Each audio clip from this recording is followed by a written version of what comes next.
তো রাতটা দামি রাত, জুমার রাত। আজকে রাত্রে কালকে সন্ধ্যার আগ পর্যন্ত যদি মোমেন ইমানের সাথে মারা যায়, এই জুমার রাত আর দিনের ওসিলায় আল্লাহ তাআলা তাকে কিয়ামত পর্যন্ত কবর আযাব মাফ করে দিবেন। বড় দামি রাত না তাহলে? আর হজের থেকে শুরু হয়েছে, হজের বেশ কিছুদিন আগের থেকে, শাওয়াল মাসের শুরু থেকেই শুরু হয়েছে দোয়া কবুল হবার মাস। ইন্না ইদ্দাতা শুহুরে ইনদাল্লাহি 12 শাহরা, আল্লাহর কাছে 12 মাসে বছর, তার মধ্যে 3টে মাস। আশহুরুল হজ সালাসা, হজের মাস 3টা, হজের মাস 3টা। হাজিদের দোয়া আল্লাহর কাছে কবুল হয়, বলেন আলহামদুলিল্লাহ। হাজিদের দোয়া আল্লাহর কাছে কবুল হয়।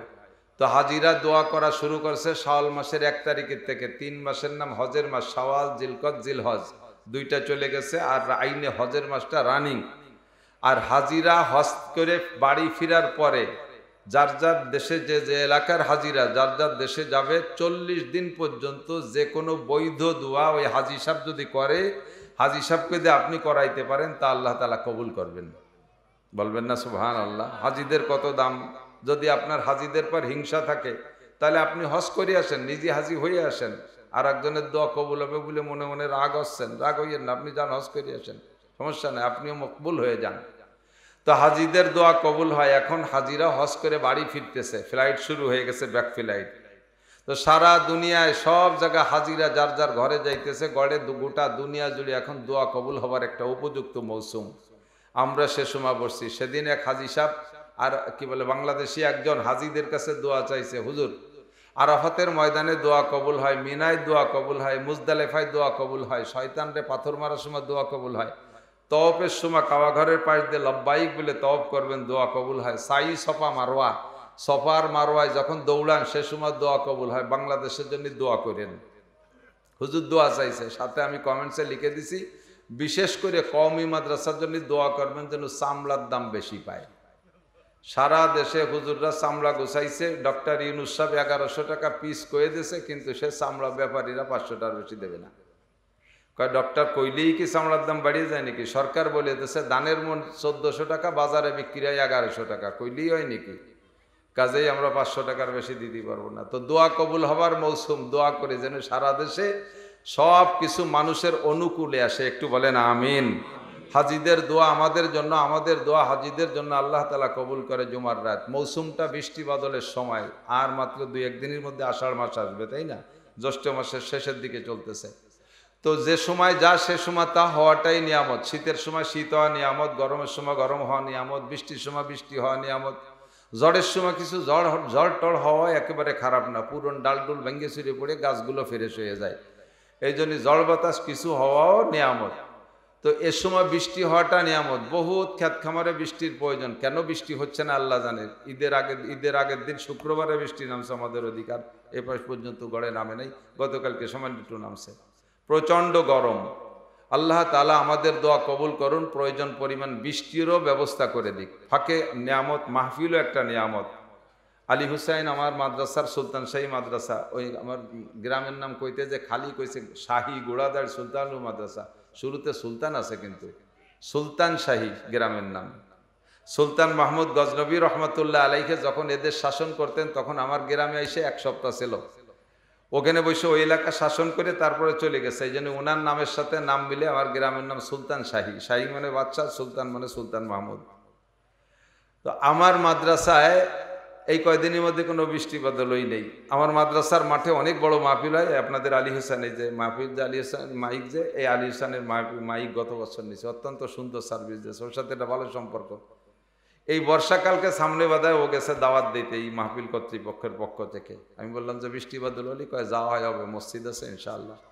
তো আল্লাহ তাআলা আপনাদের ভালোবেসে মাদ্রাসাকে কবুল করেছেন, প্রমাণ বৃষ্টি বাদলের দিনে একটা দিন সুযোগ দিয়েছেন, বলেন আলহামদুলিল্লাহ।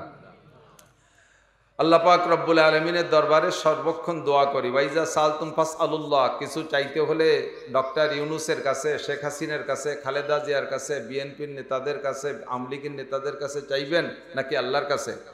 বসে আবার কথা কয় কারা রে, কথা কইস না। একজন ভলান্টিয়ার যে ছোট বাচ্চাদেরকে সরাই দেন, ওরা বোঝে না। ওয়াইজা সালতুম ফাসআলুল্লাহ, কিছু চাইতে হলে একটু বলেন কার কাছে চাইবেন?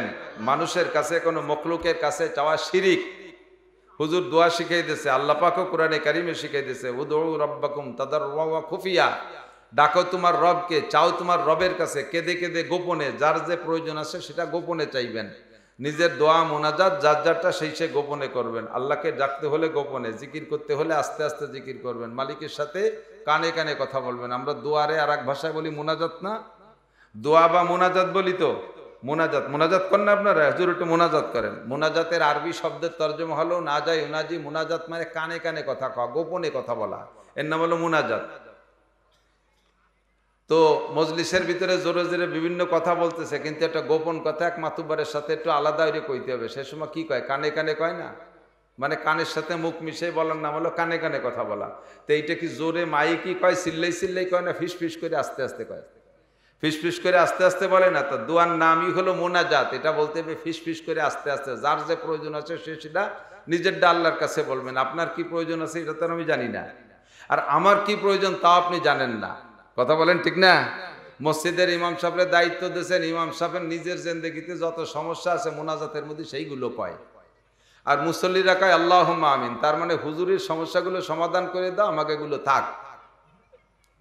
হুজুর তো হুজুরির যেটা চাহিদা আছে সেইটা বলবে, হুজুরি জানা। হয়তো এজমালি ভাবে বলে আল্লাহ আমাকে সবার গুনাহ মাফ করে দাও, আর আমার মহল্লার যত মানুষ মারা গেছে, যত মুসলমান মারা গেছে তাতে কবর আযাব মাফ করে দাও। এরপরে শুরু করে নিজের সমস্যা। তা আপনারগুলো খুব একটা হুজুর জানেও না, বলে না। আপনারটা আপনি শেষ রাত্রে উঠবেন, তাহাজ্জুদের নামাজ পড়বেন, 5 ওয়াক্ত নামাজের পরে হুজুর মুনাজাত করুক আর না করুক সেটা বাদ, আপনারটা আপনি একা একা বলবেন। হুজুর মুনাজাতের ভিতরে সংক্ষেপ করে ফেলেছে, এদিক খেয়াল করেন, এদিক ওদিক বাদ দেন।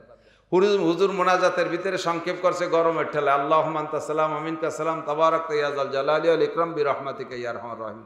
কিছু চাওয়াই নেই এর ভিতরে। এটা হলো নামাজের পরে একটা দোয়া। এটা হাত উঠাইলে এই দোয়া, না উঠাইলে এই দোয়া। মুনাজাত মানে আল্লাহর কাছে কিছু চাওয়া।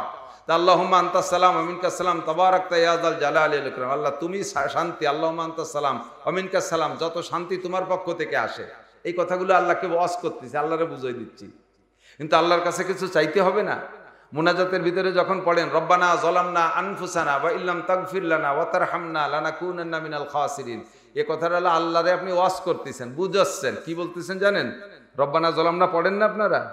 এদিকে খেয়াল করেন, রব্বানা যালামনা, শুধু রব্বানা যালামনার যে মুনাজাত, এই মুনাজাতের দ্বারা আমার কোনো কিছু চাওয়া হয়নি আল্লাহর কাছে। জাস্ট বলা হয়েছে কি, আল্লাহ আমি আমার নফসের উপরে, আত্মার উপরে জুলুম করেছি, অত্যাচার করেছি। রব্বানা যালামনা আনফুসানা ওয়া ইল্লাম তাগফির লানা, যদি তুমি ক্ষমা না করো, কথা বুঝবেন, যদি তুমি ক্ষমা না করো তাহলে লানাকুনান্না মিনাল খাসিরিন, যত ক্ষতিগ্রস্ত আছে তাদের মধ্যে, তাদের দলভুক্ত হয়ে যাব, আমিও ক্ষতিগ্রস্তদের অন্তর্ভুক্ত হয়ে যাব। এই কথাটা আল্লাহরে বললাম, কিন্তু এর মধ্যে কি আল্লাহর কাছে ক্ষমা চাইছেন? বোঝেন নাই, ক্ষমা চান নাই, শুধু বলছেন যে আমি অন্যায় করছি, যদি ক্ষমা না করো তাহলে আমি ক্ষতিগ্রস্ত হয়ে যাব। তাহলে এবার আল্লাহ কি বলতে পারে? তা তুমি ক্ষমা চাও, আমি ক্ষমা না চাইয়া বিরহমাতিকা ইয়া আরহামার রাহিমিন। আল্লাহ কয় তুমি যা বলছো কথা সত্যি কথা, আকাম যা করছো, তুমি তওবা করো নাই, মাফ চাও নাই, তোমার দোলাই হবে, তুমি ক্ষতিগ্রস্তদের অন্তর্ভুক্ত হবা। কাজেই রব্বানা যালামনার পরে কি পড়তে হবে? প্রথম মুনাজাত খেয়াল করেন, রব্বানা যালামনা আনফুসানা ওয়া ইল্লাম তাগফির লানা ওয়া তারহামনা লানাকুনান্না মিনাল খাসিরিন। আমি আমার আত্মার উপরে, নফসের উপরে সীমা লঙ্ঘন করেছি, অত্যন্ত জুলুম করেছি, যদি তুমি ক্ষমা না করো তাহলে আমি ক্ষতিগ্রস্তদের অন্তর্ভুক্ত হয়ে যাব। কাজেই রব্বানা ফাগফির লানা দুনুবানা, আল্লাহ তুমি আমার জীবনের সব গুনাহ মাফ করে দাও। এই হলো মুনাজাত করতেছেন, এই হলো চাইতেছেন। এতক্ষণ চান না, এতক্ষণ আল্লাহরে আপনি বিষয়টা বুঝাইছেন যে ঘটনা কি হয়ে গেছে। ফাগফির লানা দুনুবানা ওয়া কাফির আন্না সাইয়্যাতিনা, ক্ষমা করে দেন, আর আমল নামা থেকে কাফফারা, কাফির মানে মিটাই দেওয়া, মুছে দেন, ক্ষমা করে দেন। এদিক তাকান, একটা দাগ, একটা লেখছেন, একটা কিছু লিখছেন, লেখার পরে ওইটাকে আপনি কেটে দিয়েছেন, কলম দিয়ে কেটে দিয়েছেন, কাটার পরও ওর ভিতরে দাগগুলো থেকে যায় না? এই দাগগুলোকে ফিরে আবার কোনো কিছুতে মুছে দেওয়ার নাম হলো কাফফারা। ওয়া কাফির আন্না সাইয়্যাতিনা, আমল নামা থেকে যে গুনাহগুলো মাফ করে দিয়েছেন, ওই জায়গাতে দাগ রয়েছে, দাগটাও মুছে দেন, যেন আমার গুনায় দাগই, আমল নামায় দাগই থাকে না। ওয়া কাফির আন্না সাইয়্যাতিনা, তারপরে ওয়া তাওয়াফানা মাআল আবরার। আল্লাহ নেককার মানুষের মরণ যেমন হবে, তোমার বন্ধুদের মরণ যেমন হবে, আল্লাহ ওয়ালাদের মরণ যেমন হবে, আমাকে এমন একটা মরণ নসিব করো। বলেন না আল্লাহুম্মা আমিন? এই জায়গায় আল্লাহুম্মা আমিন বলবেন না? এটাই হলো ইজমালি দোয়া। এরকম এজমালি দোয়া যা সকলের জন্য চলে এগুলো হুজুর বলে, কিন্তু আমরা তো বুঝি না, চুপ করে থাকি। যখন বাংলায় বলা শুরু করে তখন আল্লাহুম্মা আমিন বলি। এবার বাংলায় বলা শুরু করছে, হুজুরির বেতন কমে গেছে, আল্লাহ বেতন বাড়ায় দাও, আল্লাহুম্মা আমিন। হুজুরির বেতনের দোয়া করে, আমরা কই আল্লাহুম্মা আমিন। হুজুরির মাইয়ের বিয়ে হয় না, হুজুর সেটা বলতেছে, সে জায়গা বলি আল্লাহুম্মা আমিন। হুজুর মালি মামলায় পড়ছে, সেই জায়গাকে আল্লাহ মামলা থেকে উদ্ধার করো, আমরা কই আল্লাহুম্মা আমিন। আমার যত প্রয়োজন আছে সেগুলো বলে না, কাজে আমারটা আমাকে বলতে হবে, আমারটা আমাকে বলতে হবে, আমারটা হুজুরকে দিয়ে বলানো যাবে না, আর আমার সবকিছু বলাও যায় না।